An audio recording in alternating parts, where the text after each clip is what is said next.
Welcome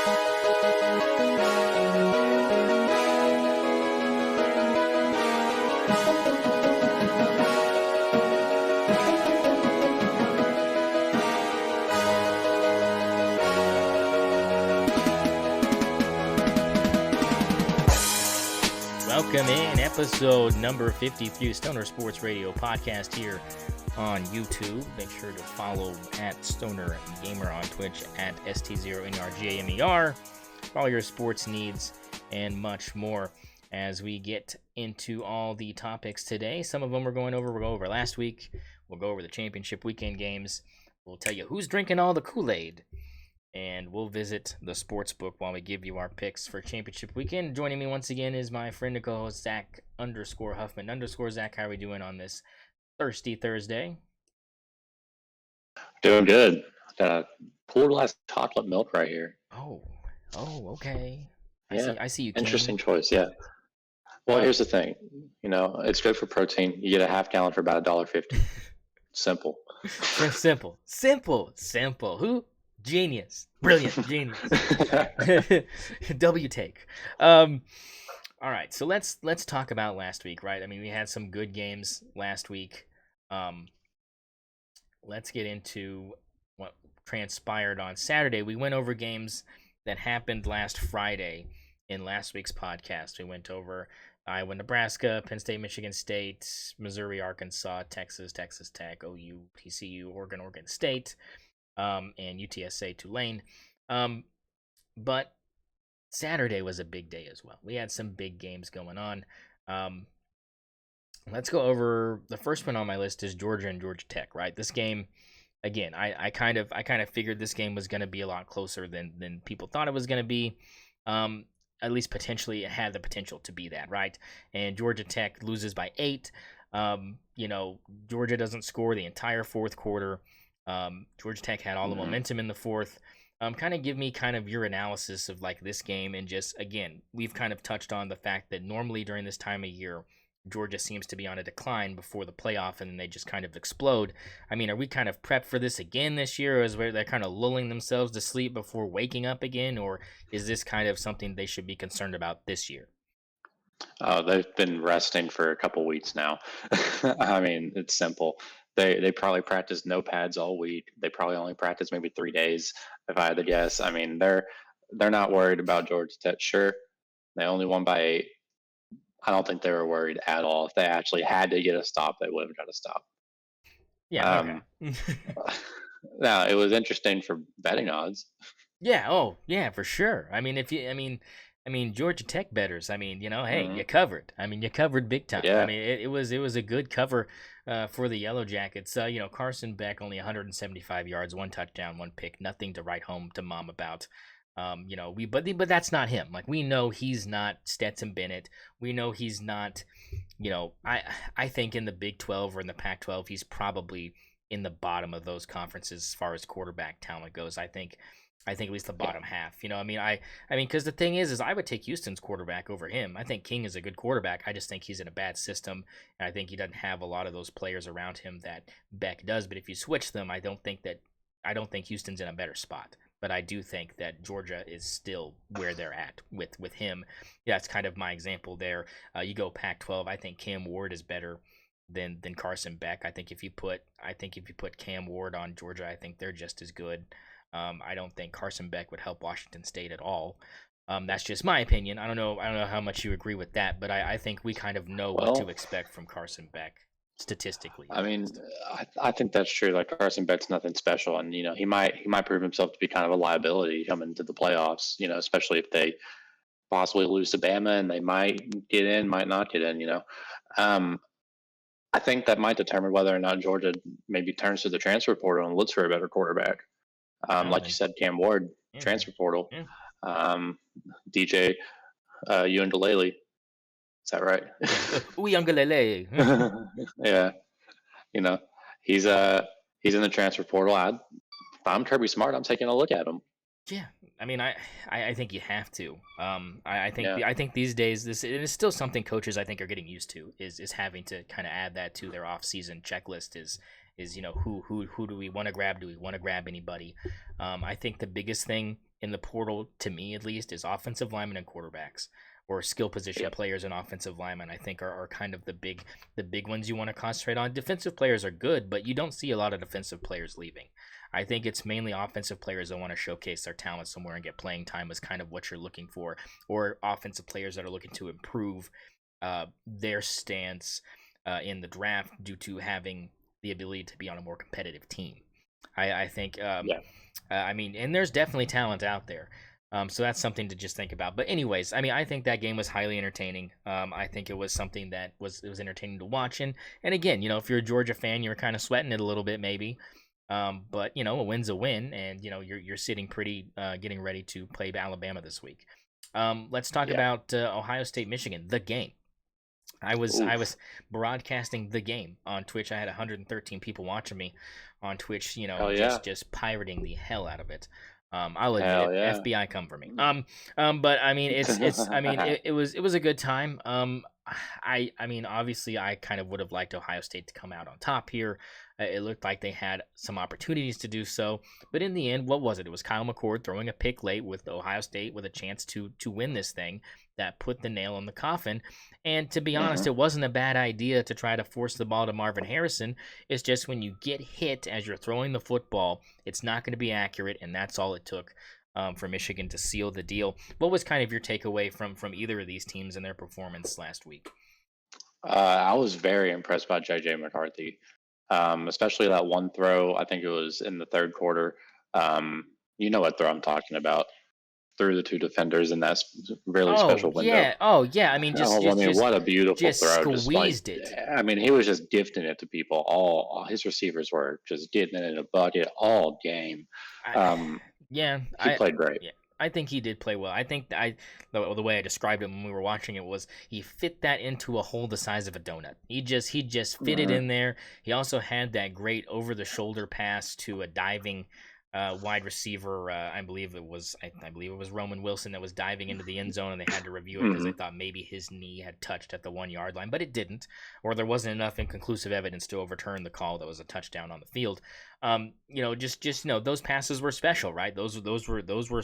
But the thing is like he didn't throw for more yards than Kyle McCord. He didn't do anything statistically, but he made plays when it mattered, right? I mean, Yeah. it was like he wasn't flashy, but he did. But when he was wanting to put the ball somewhere, for the most part, it seemed to go where it was supposed to go. I mean, obviously, Michigan was not fantastic offensively. I don't think 30 points is something to really hang your hat on. But in this type of game against this level of opponent, I think you take those 30 points and you go against anybody else. This is probably 40 or 50, which is what we were used to seeing at the end of the scoreboard against these lesser opponents that Michigan's been playing this last month and a half. Yeah. And you know what? Sayonara, Ohio State. Never liked them. I mean, no, I'm not like super beat up about it or anything. I just, I picked Ohio State to win. I didn't pick them to cover like you did, but I picked them to win. I picked Yeah. them to win. Um, and I didn't really touch this game at all, to be honest. But I mean, this was a game where Marvin Harrison had 5 catches for 118 yards, a touchdown, showed out when it mattered. But again, I mean, do we want to blame Marvin Harrison for not coming back to the football? I don't think we can, because it was just an inaccurate throw and he It's a forced it. bad throw. Yeah. Yeah, I mean, save yourself the pain and throw that thing out of bounds. I mean, take the intentional grounding if you have to. They weren't really in a position where it would have hurt them terribly. I mean, they were on the cusp of field goal range, so they weren't. I mean, they needed 6. I mean, so I don't think 15 yards is going to really wreck your chances when you have Maserati Marv out there that can burn some of these defensive backs. But I think that, overall, again, this is an entertaining game. This was exactly what people wanted to see, a nip and tuck kind of game through and through. 14-10 at halftime. It was a contest that I had my eyeballs glued to because I had to. But I mean, if I hadn't, I would still have been watching it primarily. I think it was the game to kind Oh of yeah. watch. Oh yeah. I was watching it. I was popping the cold ones and watching that. It was a great one. It was another good one in the Pac-12 was Washington and Washington State. Washington escapes hmm Washington State 24-21. Is this kind of dark moon rising here for Washington heading into this week? Is this something their offensive output has not been great, And they're letting these teams that, in my opinion, have inferior offenses hang around when you compare them to Oregon. Is this the week where they kind of get exposed for not playing their best football, or is this one of those things where they're also pulling a Georgia where they're just kind of bored and they're playing with their food, and then they're gonna lock in this week and they're gonna really bring it? I think Oregon's going to beat them by at least 2 possessions this weekend. They've been on the decline pretty rapidly, and Oregon's just going consistently straight up. Um, so yeah, I mean, I'll let you take the Oregon pick, but they're gonna hit it whatever the spread is. Yeah, we'll touch on that when we get into this next week's games. But I think the big takeaway from this was Cam Ward played fantastic for the Yeah, Cougars. I mean, 317 yards, 3 touchdowns. It was the 2 picks that really hurt the Cougars, and that's what's gonna lose you these big games against big teams is turnovers. And that's the thing that Oregon has to worry about when we talk about the game this week. We'll kind of touch on that. But if clean football is played by some of these teams that Washington's played these last couple of weeks, they're probably not perfect. And I think that that's something that they have to realize is if they don't win the turnover battle, they would have been in trouble in multiple of these games.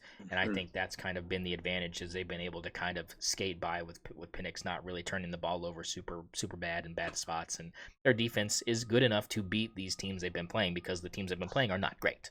And I think that's something they have to realize too is they're not going to get away with some of the stuff they've been getting away with against Oregon, especially an Oregon team that has a vendetta against trying to right a wrong that they felt that at least should have gone into overtime.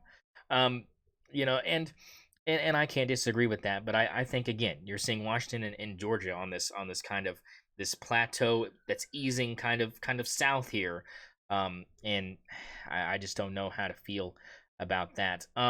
What about this Florida State Florida game? Right? I mean, we really thought that Florida State was going to be in trouble with Rodemaker back there, and he didn't really show anything special. Just 134 yards, no touchdowns, no yeah. picks. They really leaned on Coleman a lot. They really leaned on the running game a lot.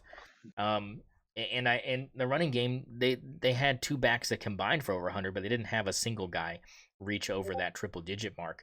I mean, what do you take away from this? I mean, obviously Florida State not really in a position to probably compete with anybody else we've mentioned before this, but I mean, I mean, Yeah. I mean, if they, if, I mean, what was your takeaway from them just being able to beat Florida? Because I feel like Florida fans were embarrassed that they lost this game to a team that many see are missing one of their key pieces. I mean, first of all, Florida's not that good. Like they couldn't have really like Florida State's still a better team than them. Yeah, Florida State without Jordan Travis is still a top 10 team. They're not a playoff team in my opinion, but they're still a top 10 team. Like they're really good. Um,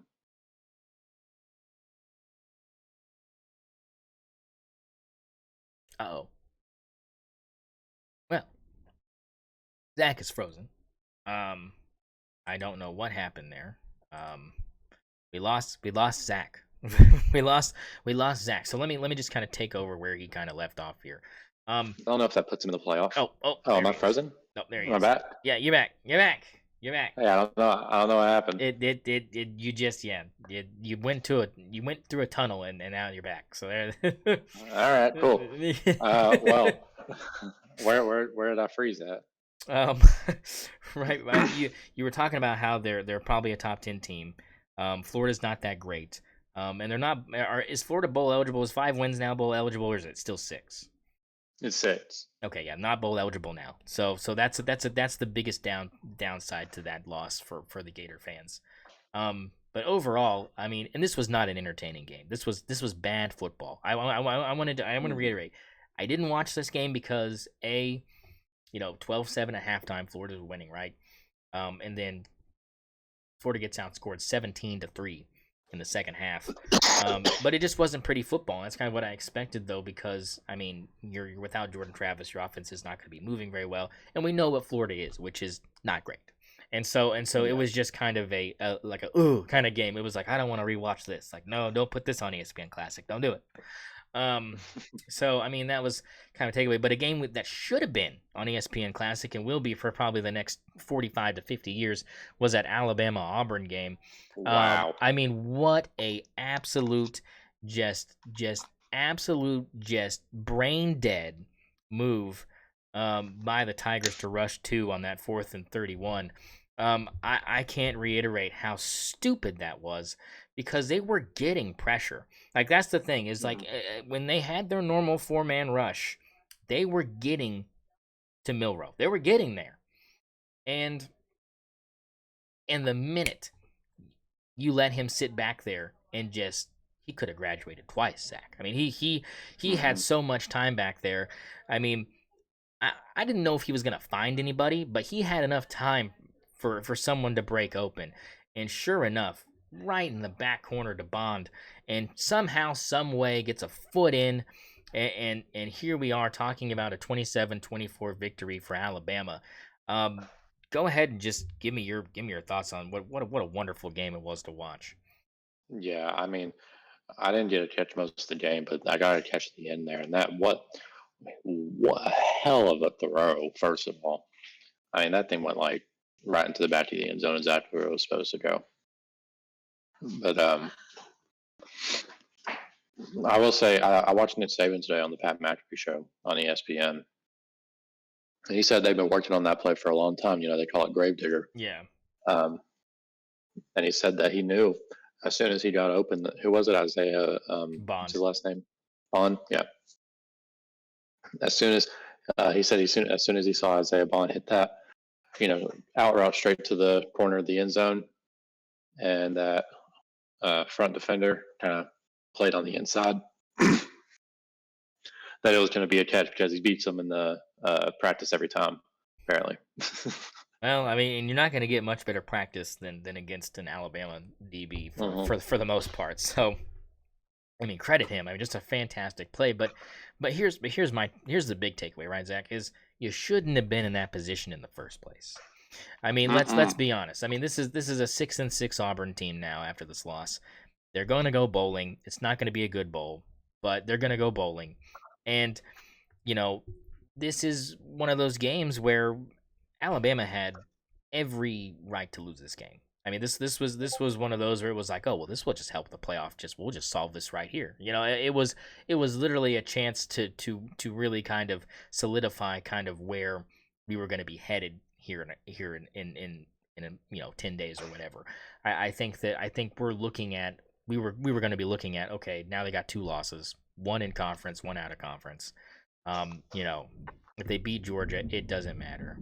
Um, Georgia's probably in, because there isn't going to be that debate. Hmm. So I mean, they technically saved their college football playoff chances right there because I think obviously if they still lose this weekend, I don't think they make it in. I think Alabama is a win and you get in kind of mentality this week. Georgia, who knows? I mean, they've made it in after losing this game before, so it's not like they're really kind of in the same position. But it definitely depends on kind of how the other games kind of pan out as well. But overall, just a fantastic game between these two teams, and hats off to Auburn for making it competitive.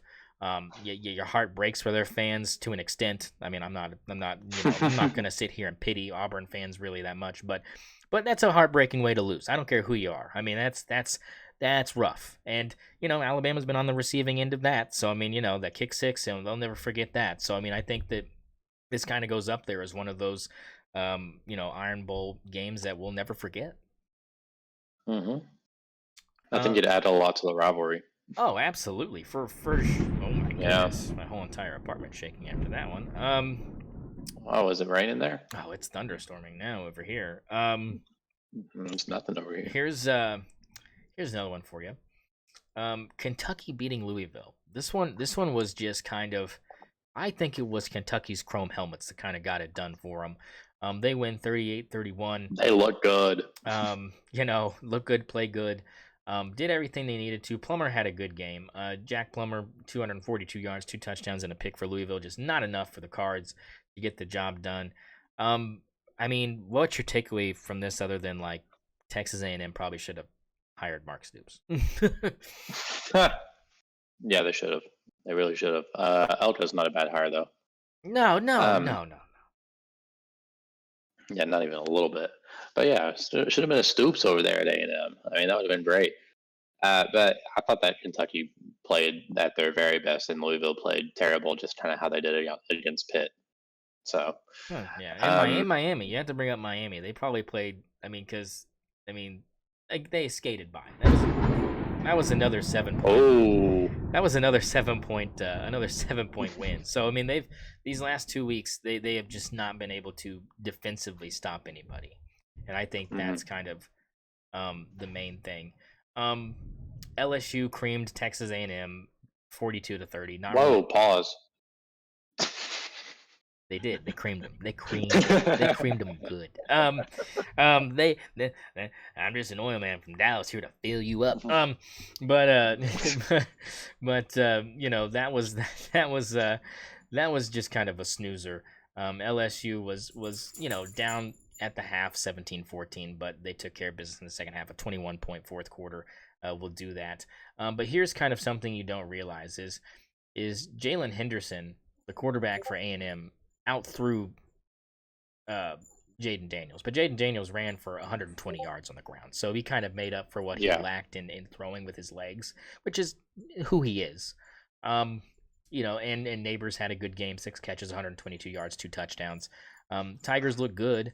They're going to be a nightmare for whoever plays them in a bowl game. I would not want to pick against them, depending on Yeah. who the opponent is. Is Daniel going to win the Heisman? Nah, I don't think so. I don't think you can. I don't think you can do it. Not with a 9-3 record. I think again. These awards matter. Lamar Jackson.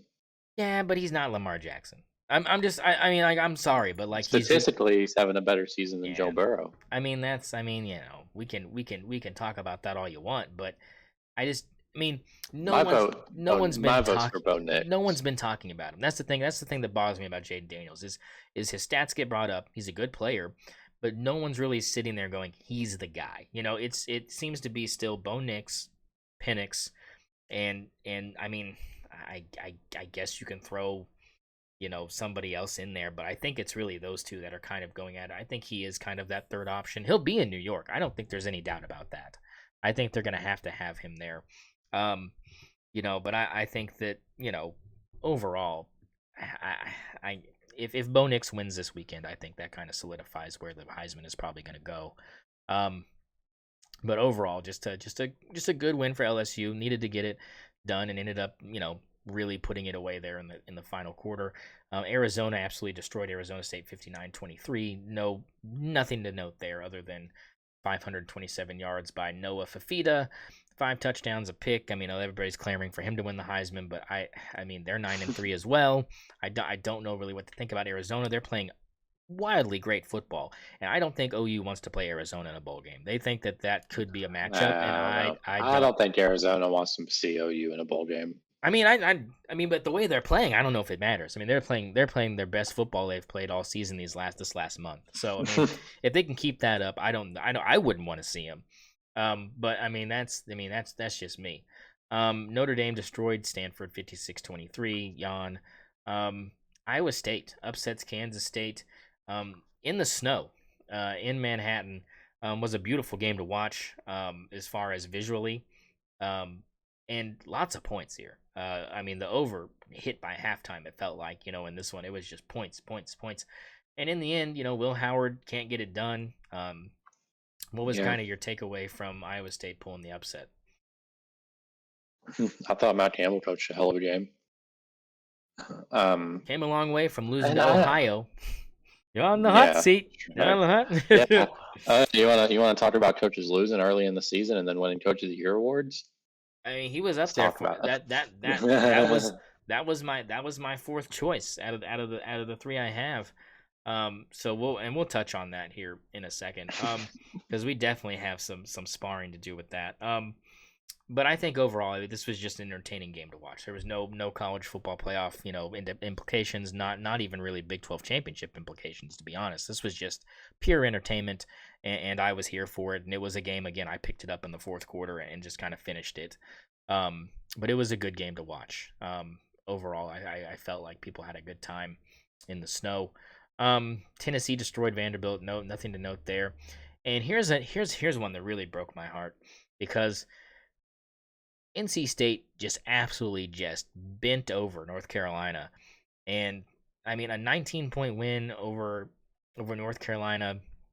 I mean, just a terrible look for Drake May. He ends his career in Chapel Hill the same way Howell did, which was a pick to NC State to end the set. It's really how both of them ended. They both ended their careers on a pick in ACC play against NC State with an L. So I mean, I think that does that bode well for him as we talk about him possibly going to the next level and trying to perform. I mean, Sam Howell hasn't turned out to be anything special. I don't know how much blame you can really Mm, blame him personally. he's playing okay. He's okay. I just don't. I mean, his team is ass. I think it's mainly a team thing than a him thing.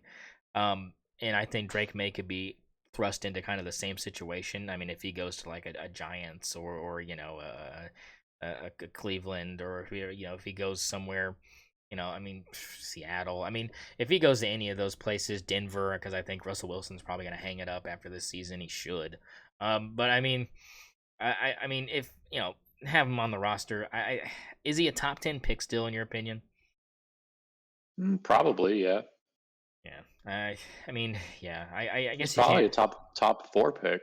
Yeah, yeah, it's a shame. That's a shame. I really think that's a bust, to be honest. I don't know. Well, but anyways, bad loss for North Carolina. Good win for NC State. NC State looked good. And their quarterback, Brennan Armstrong, played very well. 334 yards, 3 touchdowns, no picks. So good performance from him. Clemson beat South Carolina 16-7. You want to talk about ugly football? That was 4 quarters of wow, this is bad. But Yeah, Clemson gets the win.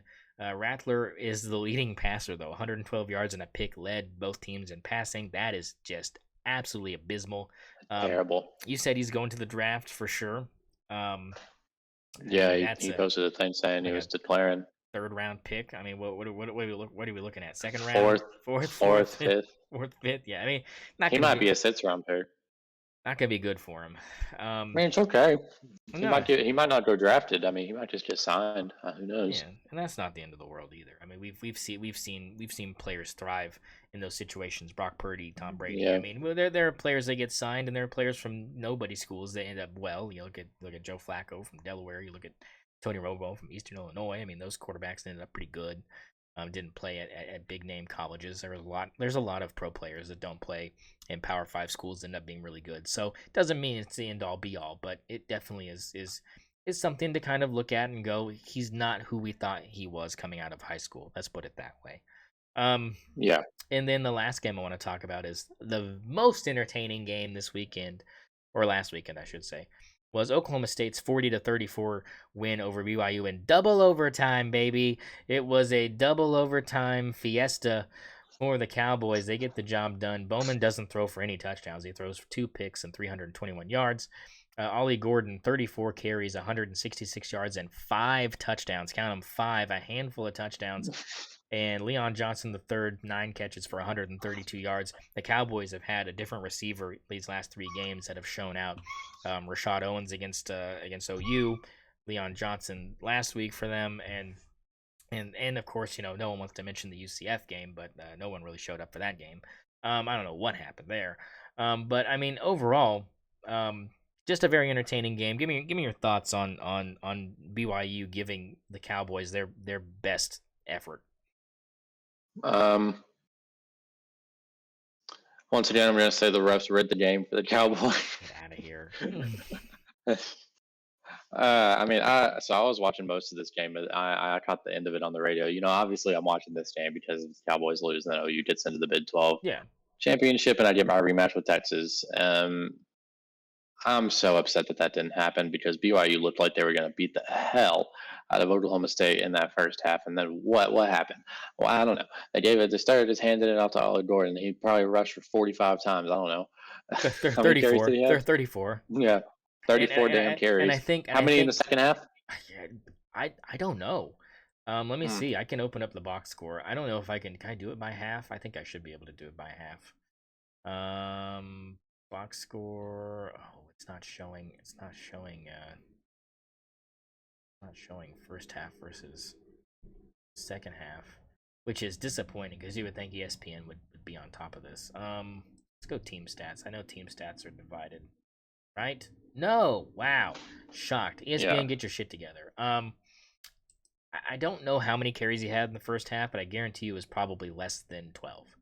I think he had most of his carries in the second half for sure. I don't know if it mentions it in the recap here. I don't see it. Rashad Owens, blah blah blah. Cowboys overcame mistakes. Yeah, yeah, yeah. We got that. I mean, they were down 24-7 at halftime, and it looked like they were cooked. And I was sitting there going, well, not Yeah, I surprised. I thought mean, they were cooked. I was like, here we go. I was like, here we go. I'm happy. And then all of a sudden they start winning. And yeah, and then yeah, then you had a literally Oklahoma State shutout BYU in that second half, except for a field goal at the very end to tie it and send it into overtime. I mean, again, the defense for OSU keeping them in a ball game that they had no business sticking around in. it's the referees keeping them in the ball game because they don't want OU in the Big 12 championship. I think I don't know why you wouldn't want a Red River Rivalry 2 Electric Boogaloo for all the chips. I mean, obviously that would, Because it's the two teams leaving the conference for the but it's game. fitting. They've been screwing us all. The, Your has been screwing us all year. yeah, I'm gonna see how that You translates, know and it. you're probably gonna take your lumps your first year in the SEC too, and get some terrible calls there too. So just strap in. You've only seen a preview of what you're about to endure next season. I guarantee it. Um, but yeah, that was last week's game. So let's jump into Just this. wait for the call. Just wait for the calls that go against Texas in this Big 12 game. Just wait for I'm it. ready I'm for it. telling you. I want them to lose. Telling you. I want them to There's going to lose. be some Fuck Texas. crazy. There's going to be something crazy like a defensive pass interference not getting called. I'm gonna go with offensive pass interference on a game-winning touchdown gets called. Bring it back. Bring it back. Xavier Worthy is streaking down the sideline. They're gonna be like he pushed off 5 yards past the line of scrimmage, and it's gonna be like the OSU guy slipped and like fell as like Xavier Worthy's pushing off, and they're gonna throw a flag while he goes 87 yards to the house, and I'm like, oh, I have to bring it back, and now you're inside your own 5. Like, good luck. 2 seconds to go. I mean, it could be that egregious. But let's talk And about then tomorrow. Mike Gundy's going to win Coach of the Year. I thought he already did. Is that not solidified yet? He won it. Okay, I don't know when these awards get handed out because I don't really think they have much merit, to be brutally honest. But we'll get into that in a minute. Tomorrow we got a big one: Oregon, Washington.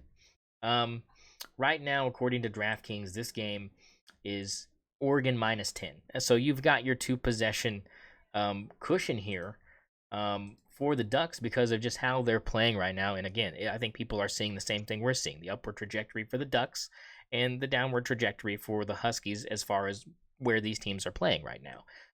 Go ahead, just kind of give me your preview here. The over under here is 65.5, so they think it's going to be points here, which I don't think is going to be, a wrong guess. I don't know if you take the over here. I would take the under. I would take the under Yeah, there. I think I would take the under Because too. I think the defense. I think the Oregon defense is going to kind of shut down the Washington's offense a little bit because Washington's offense has not been as nearly as productive as it's been in the past. Now, maybe they step up to Oregon. I don't know, but I think that I would predict Oregon to win probably by 14-21 here, and it's going to be like 35 to 17 or something. 21 or 14.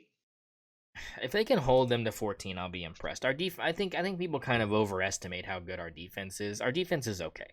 It's good for a Pac-12 team. I mean, in a SEC, it would be middle of the pack.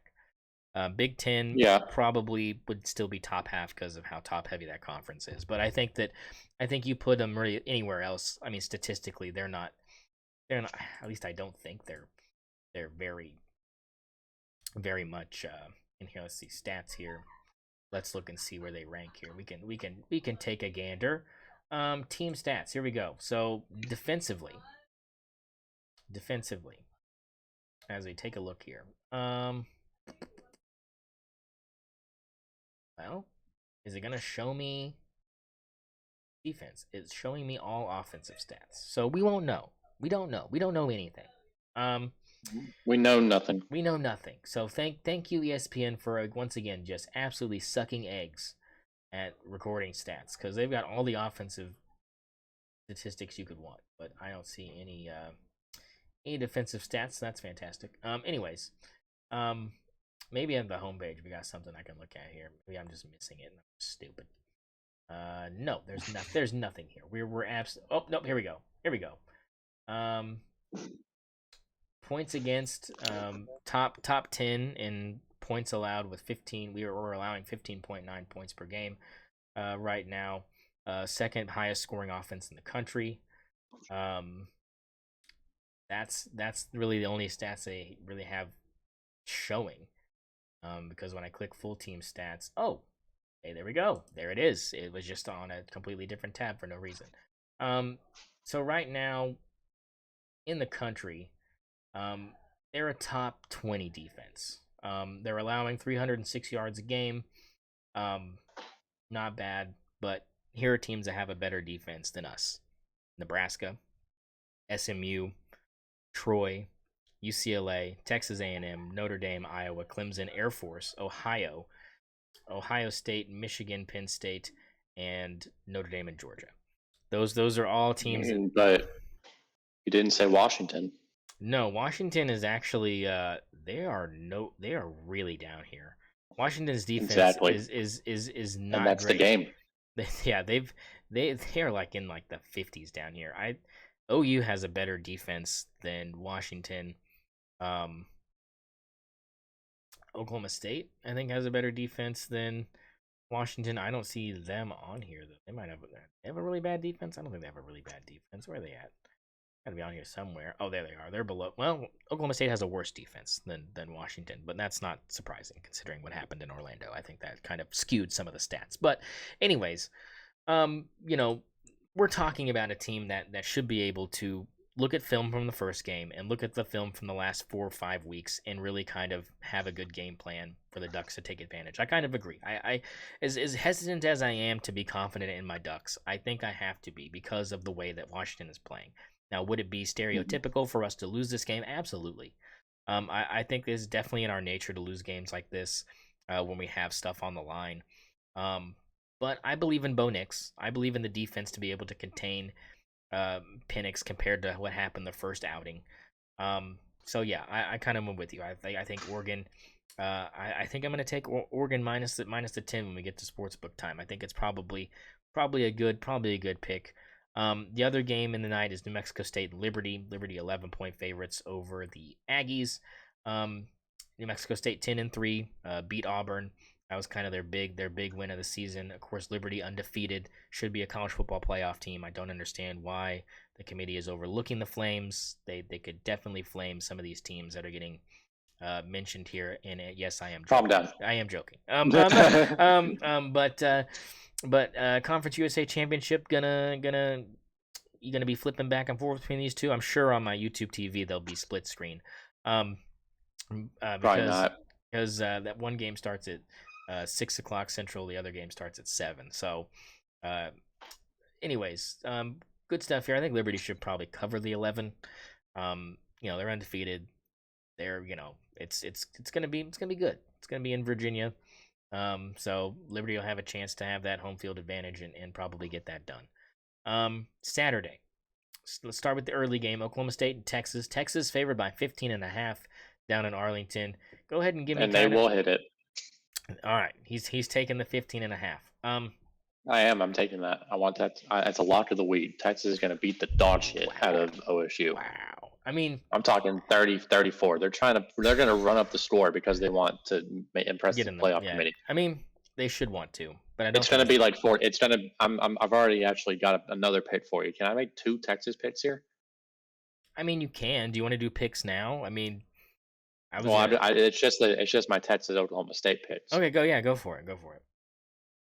So I'm gonna take Texas to cover that 15.5, right? I'm also gonna take a correct score bet because I gotta get my money up here. Correct score bet: Texas 49, Oklahoma State 14 for plus 8,000. Where is that at? That is that the game props or is that? It's its own tab. Correct score. Correct score. Where is correct? Oh, there's TD scores. What? Here it is. Send a link.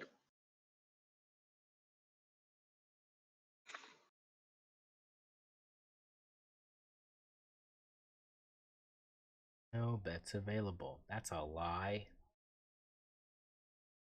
Yeah, it's just sending me back to the homepage. It's not giving me what I want, Zach.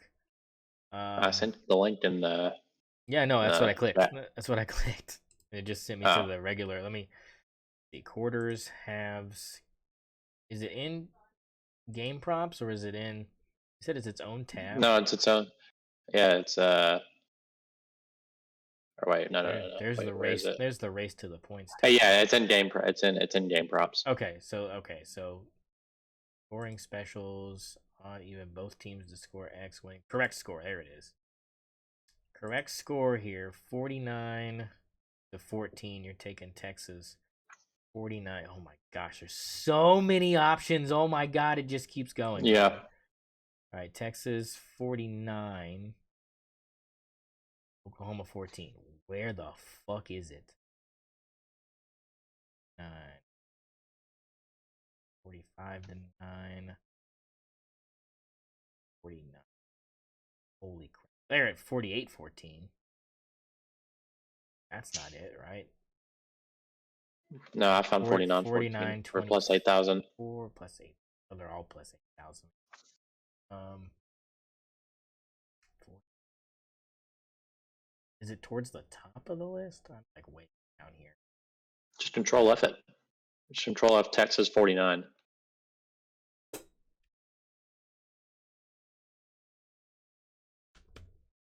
Ah, there it is. Found it. All right, so there's that. All right, I like it. I like the boldness. Oh yeah, Um, yeah, that's wow. Wow, boys. Wow. a plus 8,000. Yeah, well, you're gonna need it. I have another one that's crazier that's we're gonna talk about later. Okay. Look, I'm gonna put this down for everybody here. I'm picking Oklahoma State to win this game, and I'm and I Oh no, and here's why. I'll tell you why. Mike Gundy has owned Texas for the last decade. OSU and Texas have not played this year. Advantage either of these teams really, because I think that you have that element of kind of surprise. Um, Look, we know Ollie Gordon's going to be featured here offensively for the Oklahoma State. Is Texas going to be able to stop it? They should. They have one of the best rushing defenses in the country. That's what they hang their hat on. But let me just tell you this. Every other team that's had a top 10, top 15 rushing defense that's come to play Oklahoma State has lost.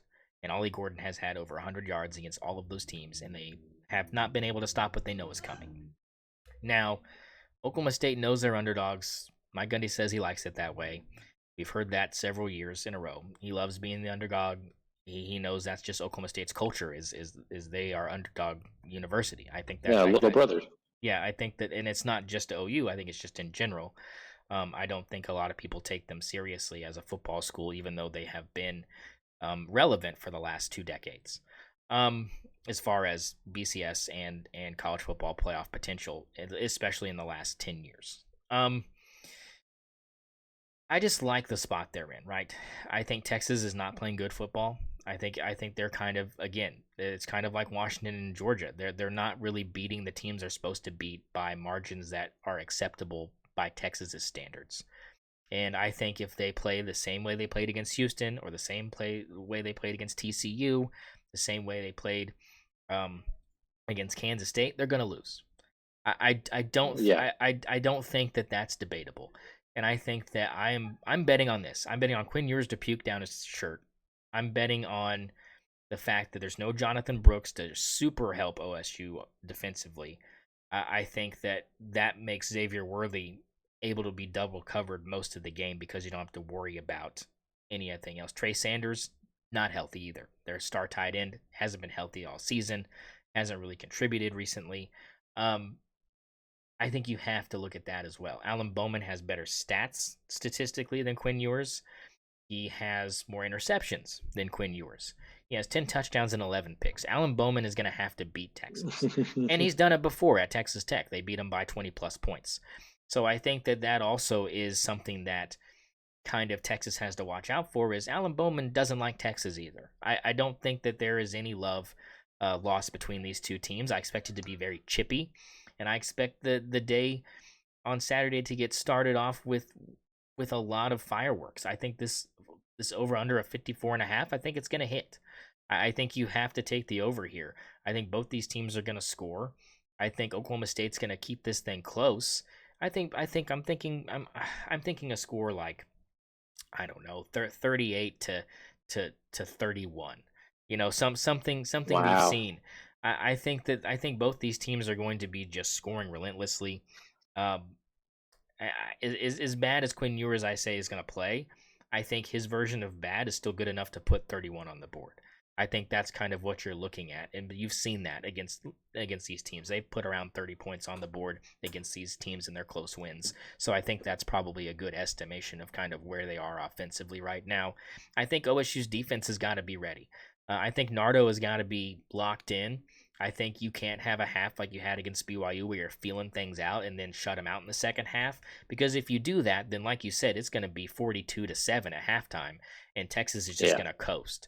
And I think that that's the big thing you got to worry about is Texas jumping on you early.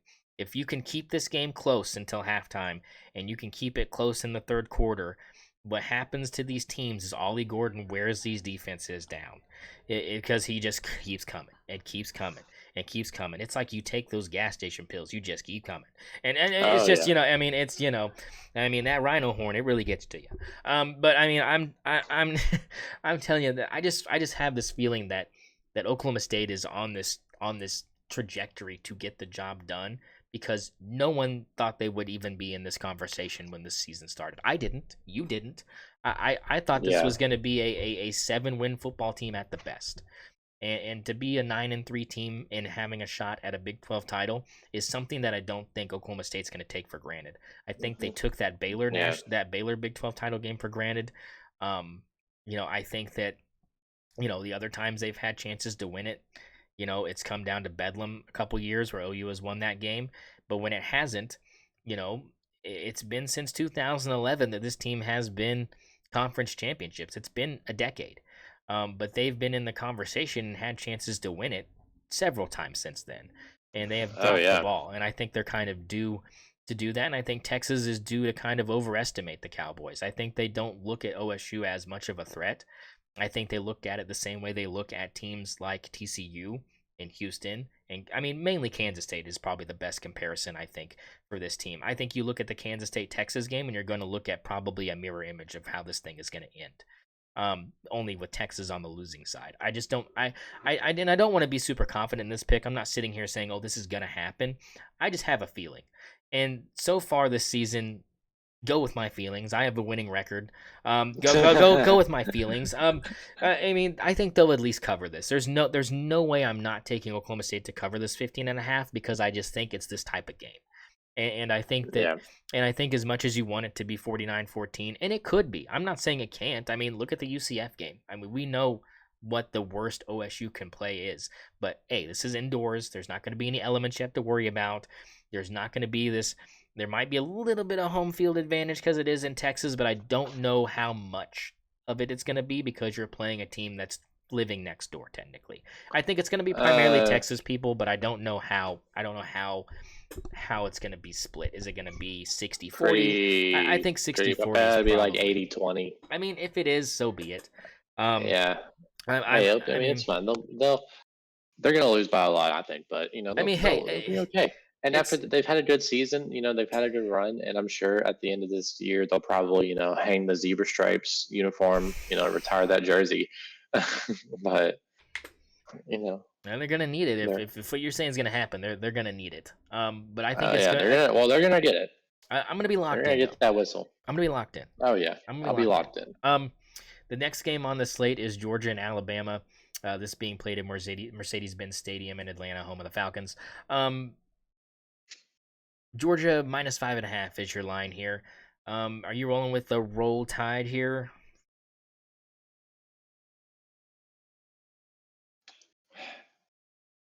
No, I don't think I am. I think I'm taking Georgia. I don't like how Alabama looked against Auburn. To be honest, obviously they had that fantastic end. It was 4th and 31. We talked about that. It was 4th and 31. You shouldn't have been in that position. Um, So Well, I mean, in that bad snap. I mean, I thought it was over. When that snap went behind him, I was like, "Oh, that's not good." yeah, you can't afford those mistakes against Georgia, and if they make a single one of them, Georgia's going to win by a lot. I think Georgia wins by 7. I mean, I look again. I'm gonna take Alabama here. The reason I am is this. I think they were sleepwalking through Auburn. I think they were looking ahead to this week. I really do. I think that they want Georgia because I think they know they're a better team than Georgia. Now, paper won't tell you that. But you got to understand their only losses to Texas in like week 2, week 3, whatever week it was. I mean, they haven't lost an SEC game, which they shouldn't have. You know, they haven't been. I mean, they've been pretty dominant, I would say, for most of those games. I'm looking at it right now. I mean, six. I mean, well, that doesn't count. I mean, 49-21 over a Kentucky team that beat Louisville. That's. I mean, 42-28 over LSU, 34-20 over Tennessee. I mean, the Arkansas game's not going to shock. Is not going to impress you. 24-21. That was too close for comfort. Texas A&M too close for comfort. Um, Ole Miss, I'd say a 14-point win is okay, but too close for comfort in my opinion.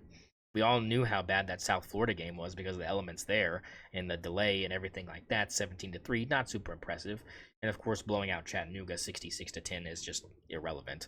Um, but I think overall, look at the way this schedule looks, right, Zach? They play up to competition, they play down to competition. That's what you're looking at Yeah, here.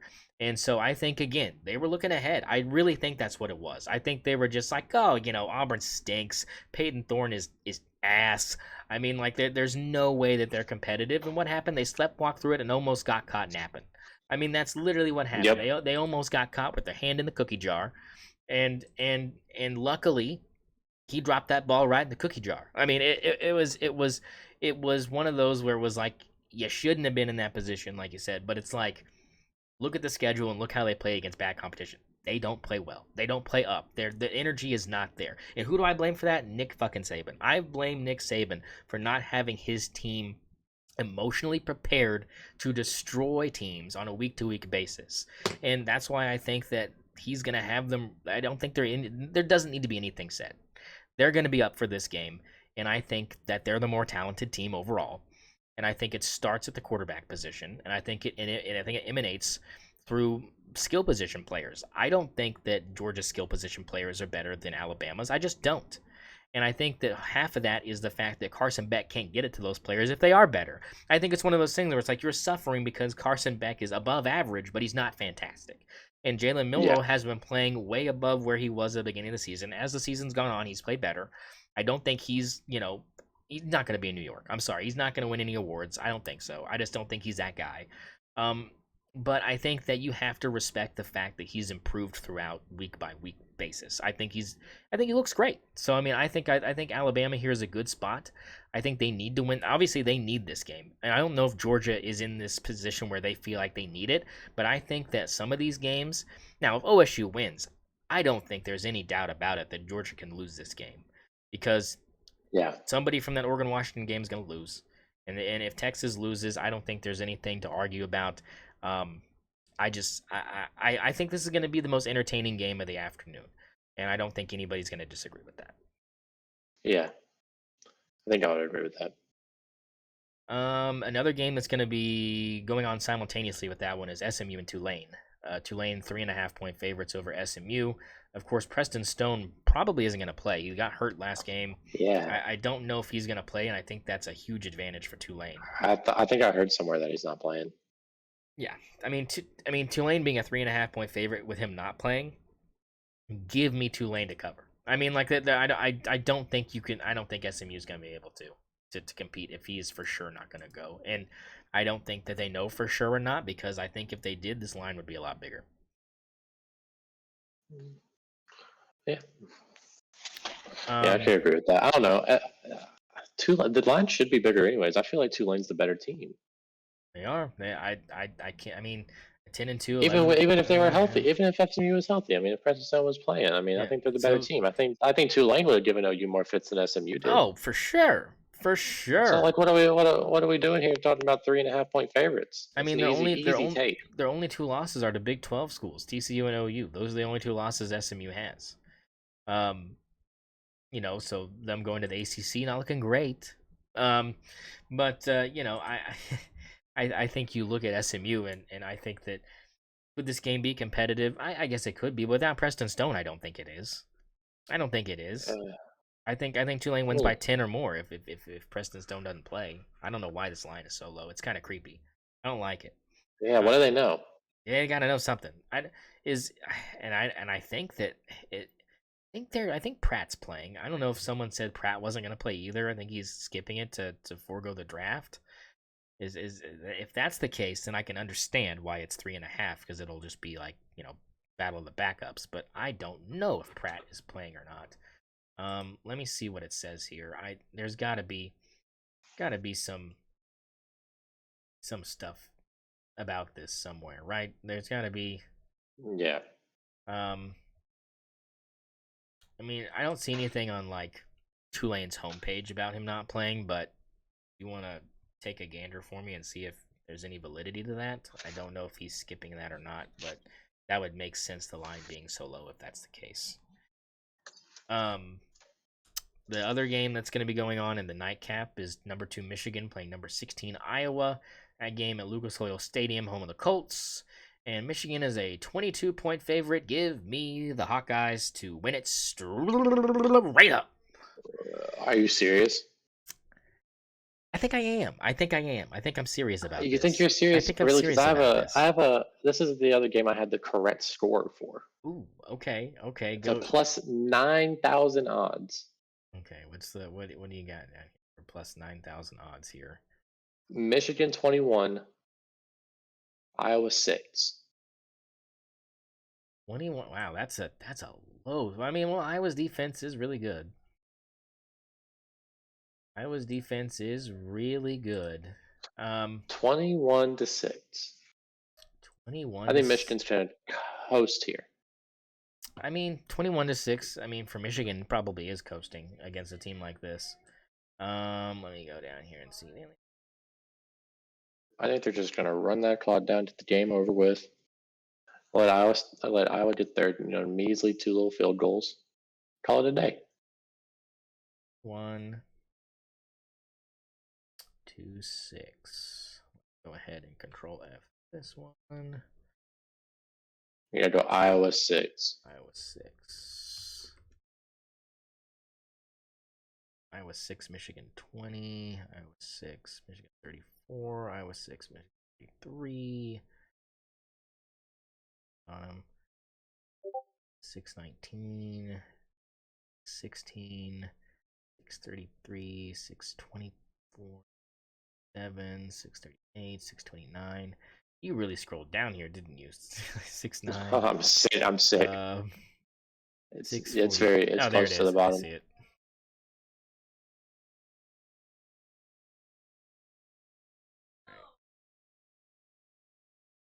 I see it.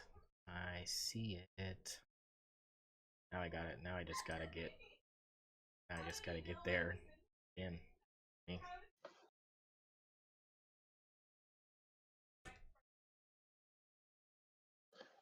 There it is. I'm gonna All do right. 3 total correct score ones whenever we get to the ACC Oh, championship sweet game. Jesus. All right. So you just think I need to make money. you think Michigan is just gonna roll here? I mean, they should. I mean, Yeah, they're gonna get their lead and they're just gonna call it a day. Here's my They're gonna prediction. put in the backups. My prediction is Iowa shuts down this Michigan offense, which is probably what you think, because 21 points is technically shutting down this Michigan offense. But what I don't think you expect here is McNamara. Iowa's gonna have some revenge here. I mean, this is gonna be battle of the punts for about 3.5 quarters. I think we are gonna have Punt Fest USA. You know what? And as a matter of fact, f that. I think Iowa's gonna go spread offense and just try to throw this thing around because I think that no. Let's be rational here. No, I think Iowa covers this though. I think this is like a 17-18. Give me a 21-point win. I think that Michigan by 21 is probably. I think I'm going to take Iowa plus the points here. I think Iowa doesn't get blown out. I think this is a lot closer than people think. I think that Michigan might take Iowa a little too lightly. I think this is one of those things, Zach, where it's like, yeah, they should destroy them, but 21 points is still destroying somebody, but it's not 22. So I think that's kind of where I'm at here. I don't think Iowa's going to win straight up. I think I'm obviously that was bait, but I think that they cover. I think Iowa cover. I think Iowa covers this. I don't. I think they cover. Do they win straight up? No. I don't think there's a prayer that they have that could help them. I mean, you're gonna have to have JJ McCarthy, Corum, and Roman Wilson break their legs simultaneously to even have a chance to end up with a victory. Um, so yeah, I think, but I do think it'll be entertaining for a quarter and a half. I Yeah. don't I think kind of the same thing you're thinking, which is like they're gonna get to that like 21-point lead and then they're just gonna just like coast. I don't think they're gonna put any more points up because I don't think they're gonna do anything flashy. I think they're gonna try to save themselves from hurting players for the college football playoff. And I think that they're probably going to pull the starters at the beginning or the middle of the fourth quarter. Um, but I think they do all their scoring in the first half. I think Michigan probably goes up 21-3 at halftime and probably ends up winning this thing 24-6. I mean, I think that's kind of what you're looking for, 24-6, 30-13, something like that. I think that's kind of more of the scoring that you're going to see. If Iowa wins this, I don't know, I'll shave my nipples on air. I don't know. I mean, it's just not gonna happen. I'm not worried about it. All right, so Let's hold you to that. Let's hold you to hold me that. to it. I don't even care. Post it on Twitter. Hold me. I'm gonna shave my nips. All right. I'll lift You'll up the shirt shave and I will his nips if I will Iowa I will wins. shave my nips. Um, but here's the nightcap for us. This game will be going on simultaneously with the Michigan game, but we won't be watching it after halftime. So we'll be tuning into Louisville, Florida State. Florida State, a 1.5-point favorite over the Cards. I take it you're probably going to take Louisville to win this thing? Oh, this is my correct score. Oh, baby. I am taking Louisville to win this thing. Okay. Straight up. Give me the Okay. Louisville line. And then I'm taking for plus 8,000. Louisville 31, Florida State 27. Louisville 31. How do they have this? Have LOU, don't they? It's do the Florida State 27. Oh, Florida State 27. Is it FSU on there? Or is it? It's Florida State.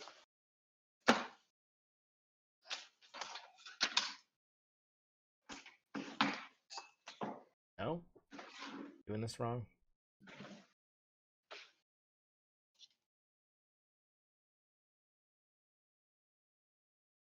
No, they have it like spelled out.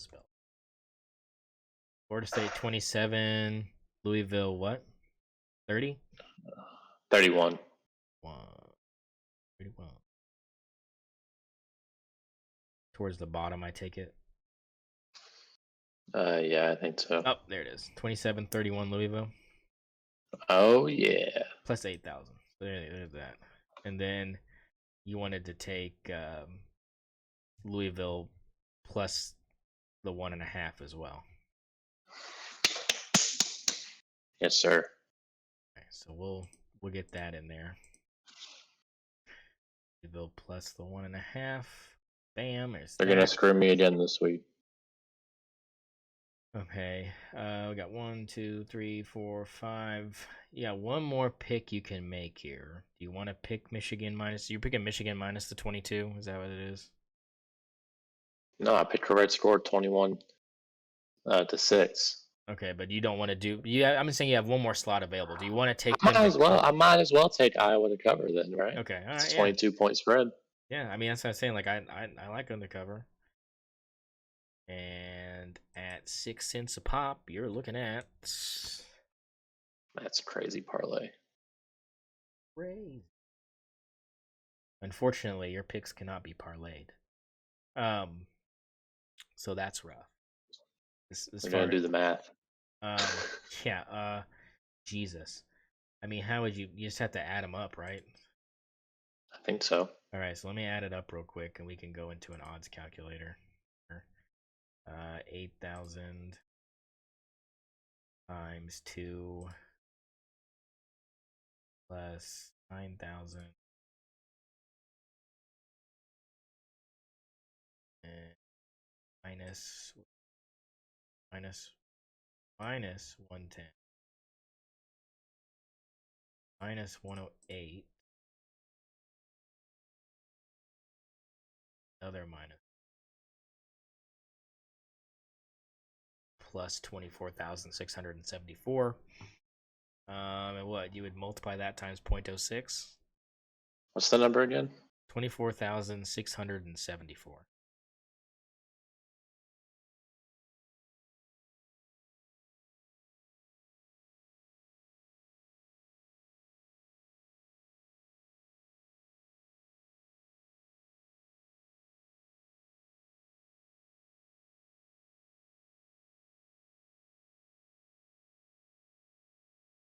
Let's see.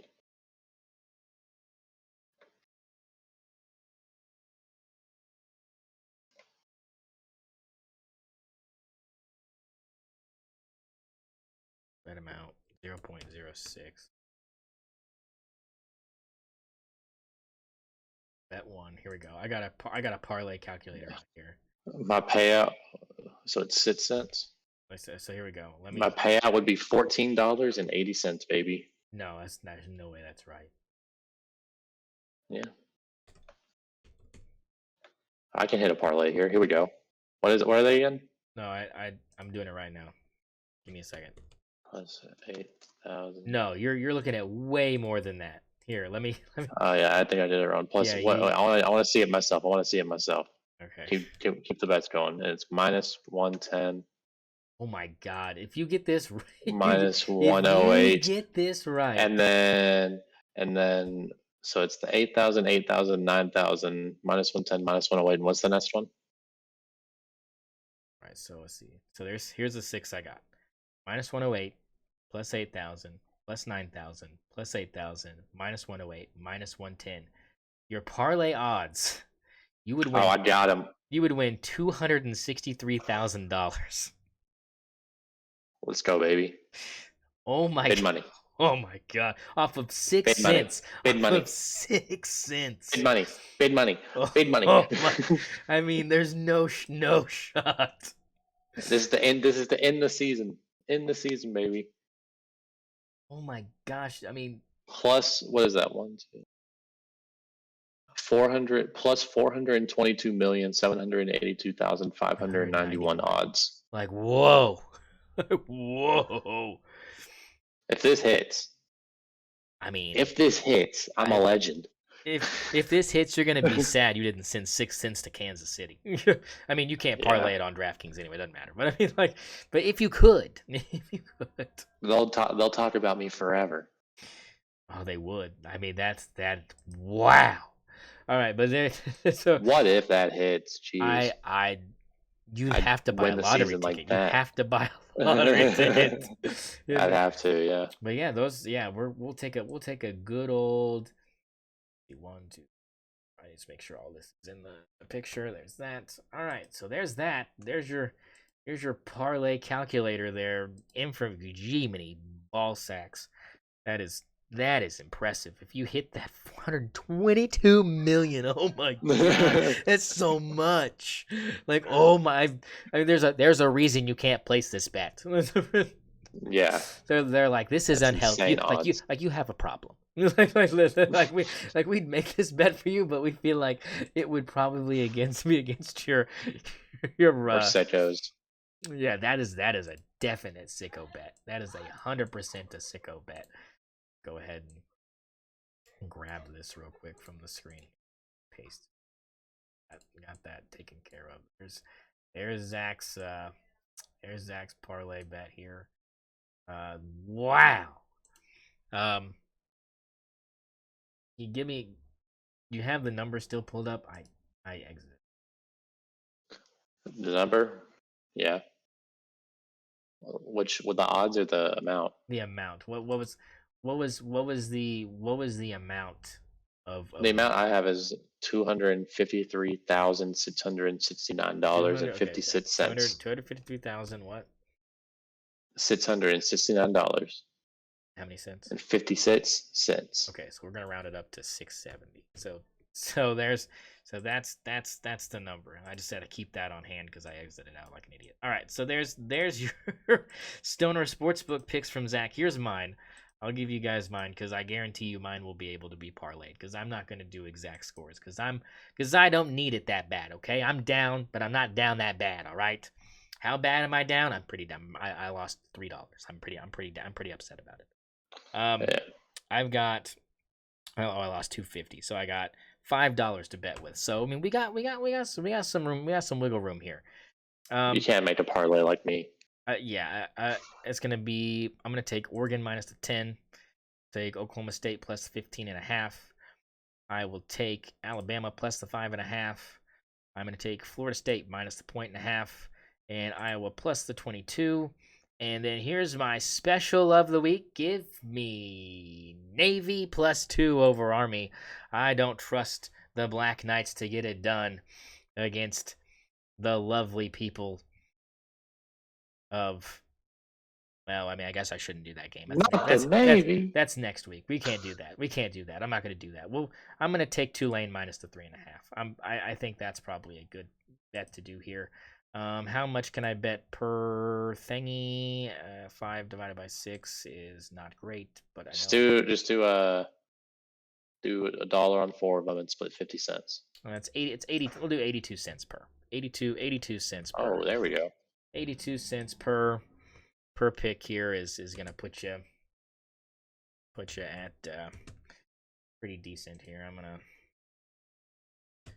The odds are for mine are only plus 4,000, so we're not gonna be anywhere close to your 422 million. But we're still gonna be making some money if this hits. Because these odds are crazy. Yes, And sir. on a $5 ticket, you're looking at $238. So not bad. Not gonna impress your mother with it, but it's not bad. Um, I mean, we'll see. I think this is a decent slip here. Decent slip. Not wouldn't write home to mother about it, but decent slip. Yours would be an absolute like literally Barstool Sports would be like you're working for us now.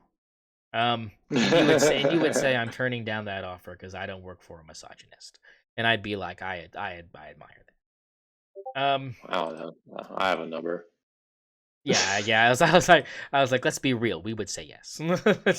Let's be real. We could overlook Dave Portnoy's flaws. I could just go over there and boost the Stoner Sports Radio podcast. Exactly. Just use it as free advertisement, please. We need it.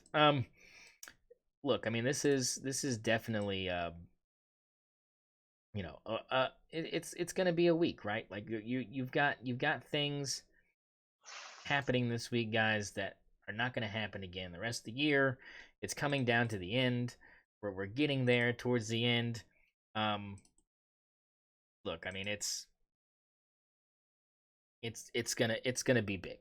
I think this weekend is gonna be a big weekend for a lot of these teams. Um, and I think it'll be fun to watch. I think that's kind of the gist is it's going to be a fun weekend. I don't think we're going to have a lot of snoozers. We're going to have a couple. I think it's kind of expected. But I think overall, I think these games are going to be pretty flat out amazing. Zach, do you have anybody for um, drinking the Kool-Aid that you would like to bring into the forefront here? Because I've got one. If you don't, and the No, one I haven't seen anything in crazy in particular. oh shit, what just happened? Oh, there we go. All right, so here's what I have. It was post here. Um, Somebody talking about. I think it was OSU Texas. Was it the thing that you sent me? I don't know. It might have been the thing you sent me. To be honest. Um, I want to acknowledge OSU fans are going crazy on Twitter. They're just mentioning OU at every turn. nah, It's that's just very little brother activities. it's not a lie. Oh, should it be this?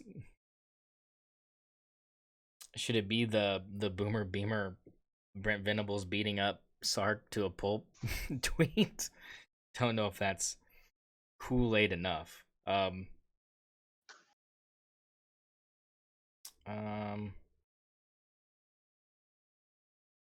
Do you have anything unhinged? I don't know about anything.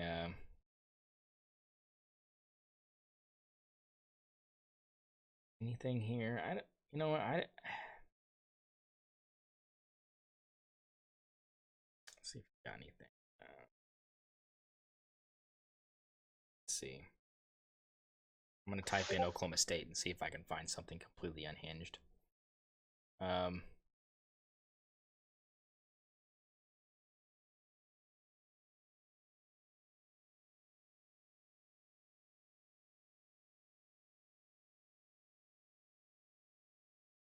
Texas would have to win the next 5 straight against Oklahoma State just to get back to 500 in the series for the last 20 years.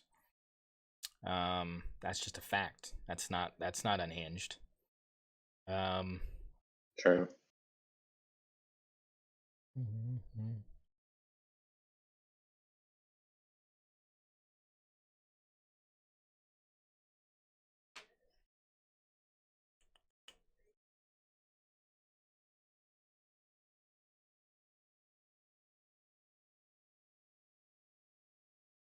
Oh, I here we mean, go. geez, I don't know. I mean, here we go. Here's one for you. This is going to be it for me.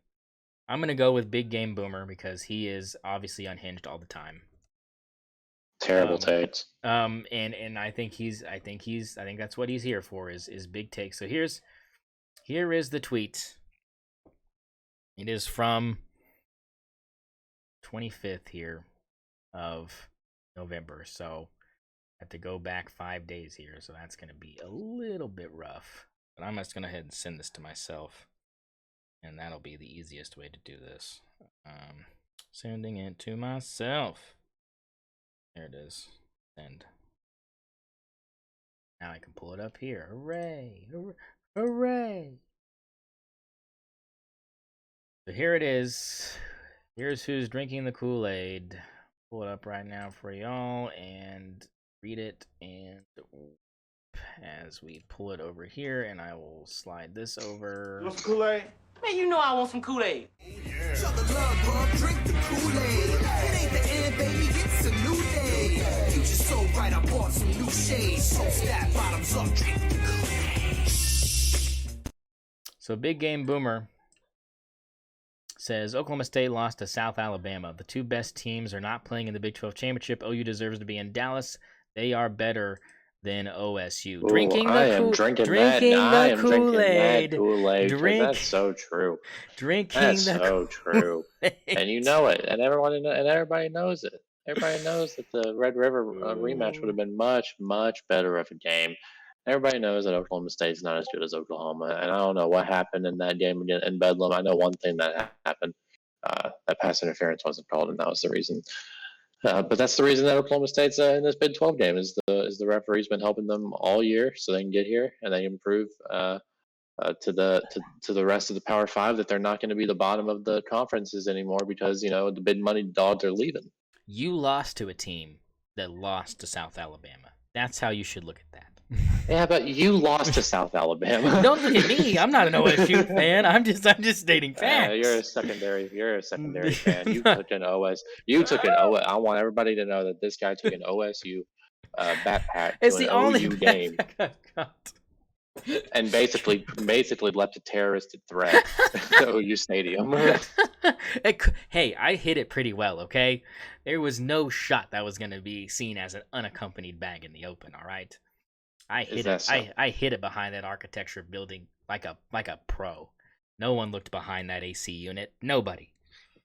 Look, I mean, it's in all reality, it's not the worst take that we've had here on the pod at all. Not even close. And for your information, you have every right to drink that Kool-Aid. I don't think that there's any doubt that OU is overall the better team. They just weren't that day, and it hurts because.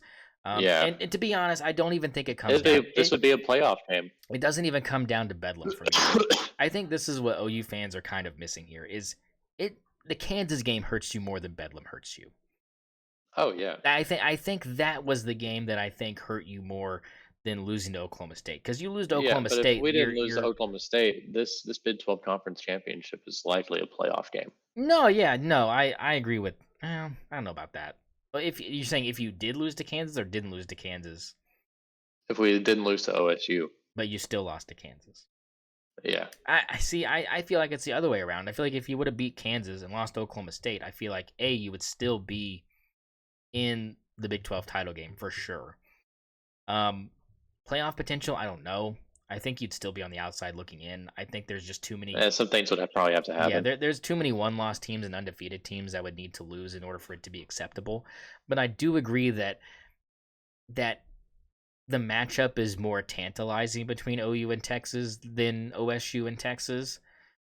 But if OSU plays the way I think they're going to play, it'll still be a similarly entertaining game. I think and I know you don't think so. I know you don't. But you've got 49-14. You better hope so. You better hope so. Even if one of those hits, it's gonna be nice. Oh yeah, that'd be fantastic if one of those. I mean, Zach's over here like forget bowl games, because what we're gonna do for bowl games is I'll have a bowl mania group, and we'll just keep tabs that way. We'll just have straight pick'ems. We won't even do against the spread. So we'll have that to look forward to after this week. But again, I mean, just a fantastic way to start the weekend with us giving you our thoughts on championship weekend. Any final thoughts before we skeetle on out of here, brother? No, I don't think so. Besides, Thursday Night Football just started, I think. How about them Cowboys? Cowboys are looking all right. I still think the Eagles are far better. But I think that they are definitely a playoff team. I don't think that they're a one and done playoff team. Yeah, I think that this is. They're going to the bowl. You think so? They're winning the Super Bowl. Simple. Yeah. I mean, 10-7 Cowboys right now, in the first quarter. Yep. And that's you gotta love it. You gotta love it. Darren Bland just getting cooked after having his record-breaking pick six. He's out there getting cooked by Tyler Lockett, cooking him. No, it's fine. Cooking it's him, fine. cooking him. All right. Anyways, I'll see you next week, so we can talk about college football playoff, kind of where things are headed, and keep stick on the ice, brother. Keep your cold ones close, and oh yeah. I will talk to you as soon as I can. Yes, sir. Yes. All right, we'll see you later. For me and Zach, we'll see you episode 54. This has been episode 53 of the St0ner Sports Radio Podcast.